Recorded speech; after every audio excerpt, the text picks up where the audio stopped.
दोस्तों, स्वागत है आप सभी का अपने यूट्यूब चैनल पर। तो आज हम बात करने वाले हैं हरियाणा विधानसभा चुनाव के बारे में। जी हाँ, चैनल पे नए हैं तो चैनल को सब्सक्राइब कर दीजिए। अगर आप फेसबुक पेज देखें तो फेसबुक पेज को जरूर फॉलो कीजिए। तो जैसा कि आप सभी को पता है कि हरियाणा विधानसभा चुनाव का रिजल्ट आ चुका है और रिजल्ट में इस बार एक अप्रत्याशित रिजल्ट आई है।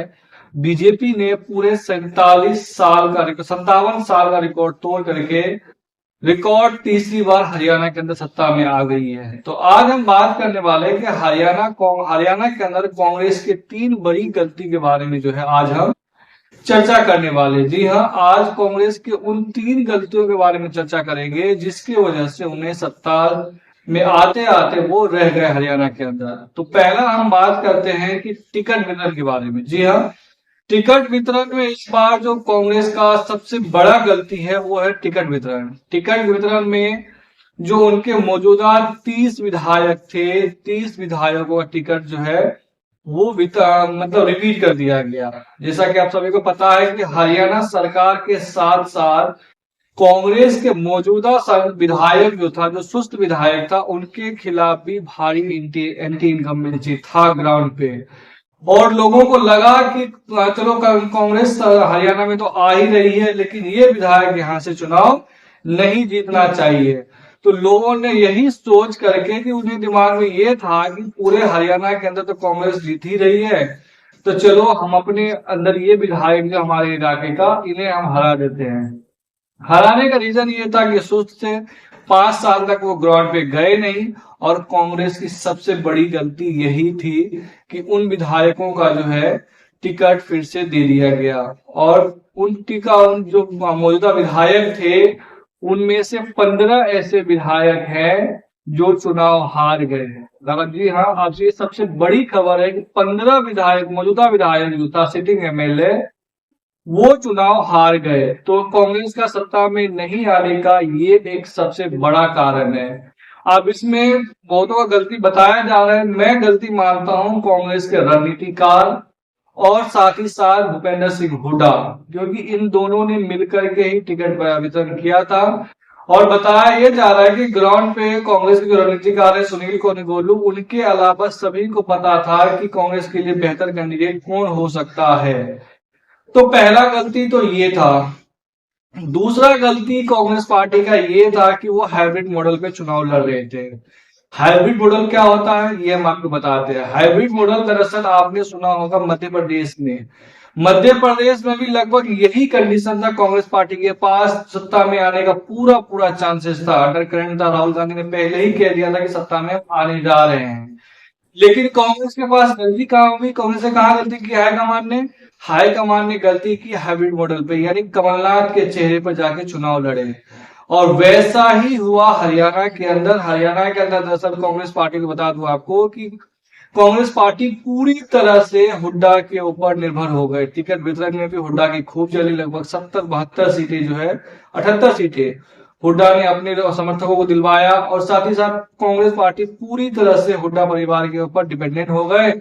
और इसी वजह से कांग्रेस के हरियाणा के अंदर जो है, कांग्रेस जो इलेक्शन था वो महीने के आखिरी कुछ हफ्तों में जाट बनाम गैर जाट हो गया। और यहीं से कांग्रेस का जो है हारने का एक बड़ा कारण सामने आ रहा है। क्योंकि ये चुनाव जो है, अभी जो कांग्रेस पार्टी हारी है, ये चुनाव दरअसल जाट बनाम गैर जाट हो गया।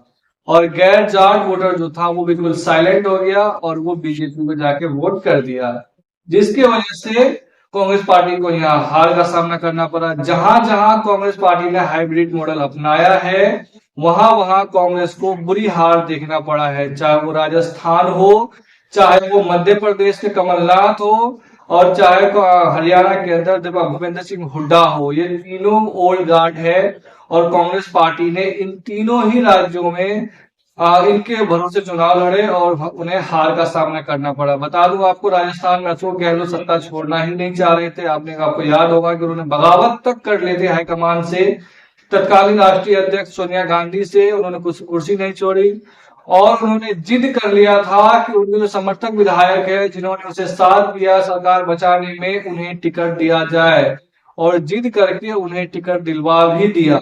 जिसका खामियाजा कांग्रेस को उठाना पड़ा ये कि उन्हें वहां से सत्ता से बाहर होना पड़ा।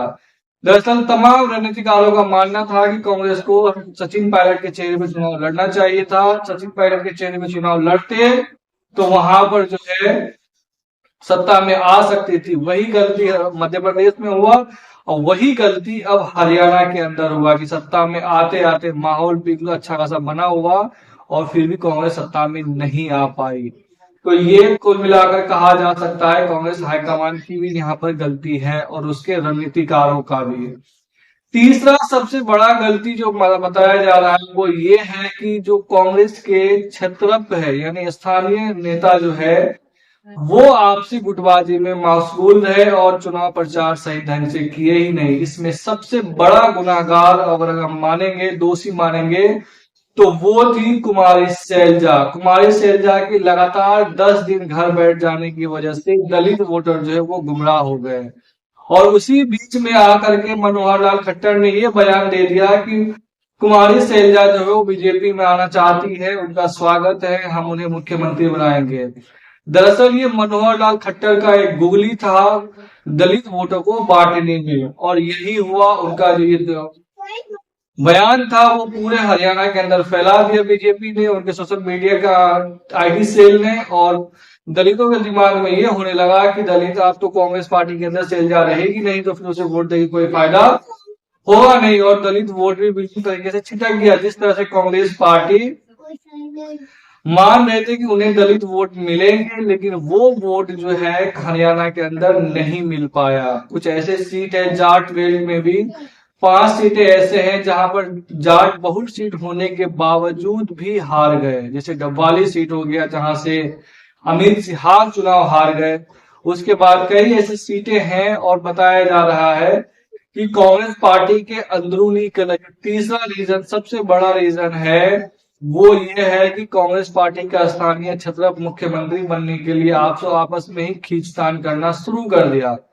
और कुमारी सैलजा 10 दिन बैठ गए, उन्हें लोगों को गुमराह होने लगा। जिसको वोटर है, जो दलित वोटर है, क्योंकि कांग्रेस पार्टी का सबसे बड़ा दलित चेहरा हरियाणा के अंदर में कुमारी सैलजा, और उसके बैठ जाने की वजह से ही जो है दलित वोटर गुमराह हो गए और उसका वोटों का ध्रुवीकरण हो गया, जिसका सीधा फायदा बीजेपी को मिला।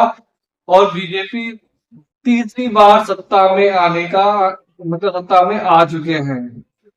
तो मुझे लग रहा है कि कांग्रेस पार्टी को हारने में ये 3 रीजन रहा है। अब अगला बात ये निकल के सामने आ रही है कि अगर आगे इसी महीने 2 राज्यों में फिर से विधानसभा चुनाव होने हैं, एक झारखंड है, दूसरा महाराष्ट्र है, जो एक बड़ा राज्य है, तो क्या इस पर इफेक्ट पड़ेगा? जी हाँ, बिल्कुल पड़ेगा, क्योंकि कांग्रेस पार्टी को जीता हुआ राज्य नहीं जीत पाए तो इसका मनोबल जो है वो आने वाले राज्यों के जो विधानसभा है उनके कार्यकर्ताओं पर भी पड़ने वाला है। लेकिन एक बात बता दो आपको कि हर राज्यों का अपना एक अलग समीकरण होता है, अलग एक जाति कॉम्बिनेशन होता है। इन तमाम कॉम्बिनेशन को देखने के बाद ये लगता है कि कांग्रेस पार्टी को जीते हुए बाजी हारना आता है। कांग्रेस पार्टी मिसमैनेजमेंट से भी चुनाव हारती है, जबकि बीजेपी के अंदर ये बात नहीं है, वो मैनेजमेंट से भी सीटें जीत लेती है। तो बीजेपी और कांग्रेस के अंदर ये बात हुई, और कुल मिला के यही 3 वो पॉइंट है जो कांग्रेस पार्टी के हार का सबसे बड़ा कारण साबित हुआ है। स्थानीय नेतृत्व के साथ साथ केंद्रीय नेतृत्व ने गलती किया है, और साथ ही साथ उन्होंने टिकट बंटवारे में जो मौजूदा विधायक को टिकट दिया उनका भी गलती साफ साफ दिख रहा है। और आपको बता दूं कि मौजूदा कुछ ऐसे कैंडिडेट्स थे निर्दलीय जो चुनाव जीत सकते थे, उन्हें टिकट नहीं दिया गया। एग्जाम्पल के तौर पे मैं आपको बता दूं कि चित्रा स्वारा जो अम्बाला कैंट से टिकट मांग रही थी, उन्हें टिकट न देकर के बलविंदर सिंह परी को टिकट दिया, जो अपना जमानत भी नहीं बचा सके। अगर चित्रा स्वारा को वहां से टिकट दिया जाता तो यकीन मानिए वहां से अनिल भी चुनाव हार चुके होते, लेकिन ऐसा नहीं किया। क्यों किया, किसने किया, कैसे किया? चित्रा स्वारा को किसने टिकट देने से मना किया, किसने अंदर ही अंदर भीतर घात किया, ये तो आने वाले वक्त में पता चल ही जाएगा। लेकिन अभी के लिए फिलहाल हरियाणा चुनाव के हारने के बाद हुड्डा पिता पुत्र जो है विलेन बने हुए हैं। ये विलेन उतना ही कुमारी सैलजा भी है, क्योंकि उन्होंने वोटर को गुमराह किया है। मुझे लग रहा है कि इन सभी को ढोने के बजाय बजाय कांग्रेस पार्टी को एक नए नेतृत्व पे भरोसा करना चाहिए, नए नेताओं को सामने लाना चाहिए जो अलग अलग क्षेत्रों में अपना प्रभाव रखता हो। आपको अगर वीडियो अच्छी लगी हो तो जरूर कमेंट में बताइए कि क्या रीजन रहा है कांग्रेस के हारने के। अगर चैनल पे नए हैं तो चैनल को सब्सक्राइब कर दीजिए। धन्यवाद।